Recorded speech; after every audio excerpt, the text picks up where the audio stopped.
Sometimes a man's greatest battle isn't with the world outside, but with the beast that lives within him. This is Heart of the Beast, a story not just about survival, but about faith, endurance, and the fire that still burns inside the human soul.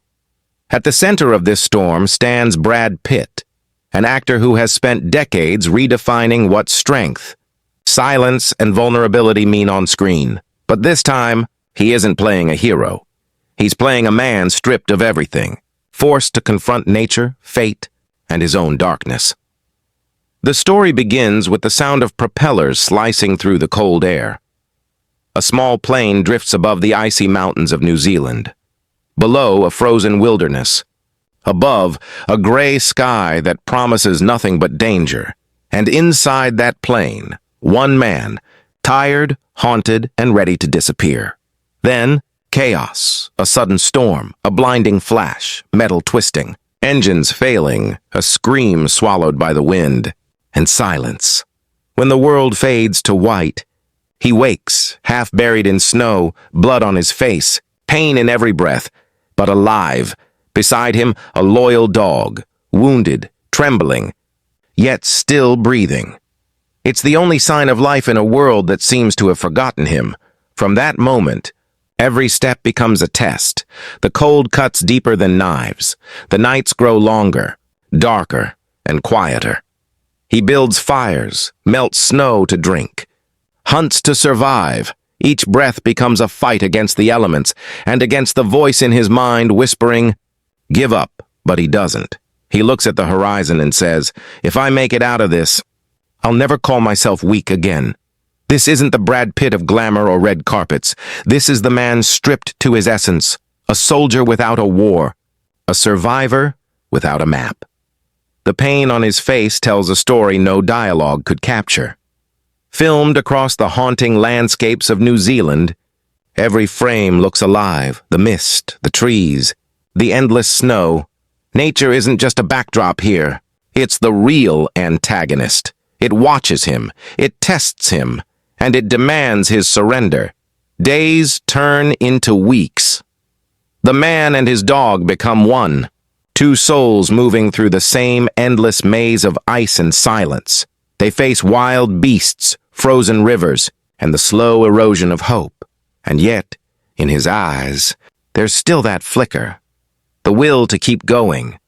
At one point, he whispers, "This isn't a fight against the world. It's a fight against the beast inside me." The performance has been called one of Brad Pitt's most powerful and haunting portrayals to date. It's not about action. It's about an awakening.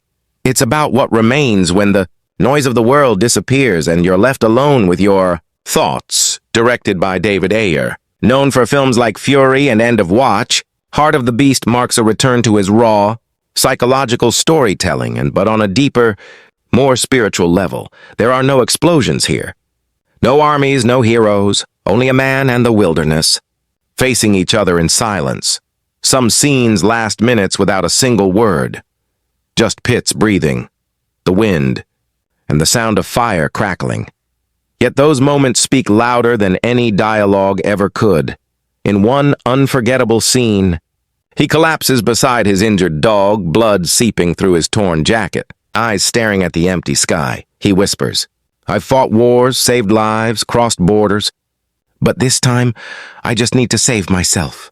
That's the soul of Heart of the Beast, not survival of the body, but survival of the spirit. The cinematography captures every heartbeat of the land, the cruel beauty of the snow, the loneliness of the mountains, the haunting silence that surrounds him. The music, composed by Hans Zimmer, builds like a heartbeat, slow, patient, and powerful, echoing the rhythm of life itself. In the final act, the storm returns, winds roar, trees bend, and darkness swallows everything. He fires his last flare into the night sky, a desperate cry for help, a single spark against an infinite blackness. And just as it begins to fade, a helicopter appears through the fog. Rescue. But the true rescue isn't physical, because Heart of the Beast isn't about escaping the wilderness. It's about conquering the wilderness within. As the screen fades to black, Brad Pitt's voice echoes. The real beast was never out there. It was in here, waiting for me to face it. Heart of the Beast isn't just a survival film. It's a reflection, a mirror held up to every man who's ever fallen, broken, and still refused to stay down. It's a reminder that power doesn't come from victory. It comes from endurance. And when the credits roll, one truth remains: you can lose everything. But as long as your heart still beats, the beast inside you can still be tamed. Brad Pitt returns not as a legend, but as a man reborn from the cold, in Heart of the Beast.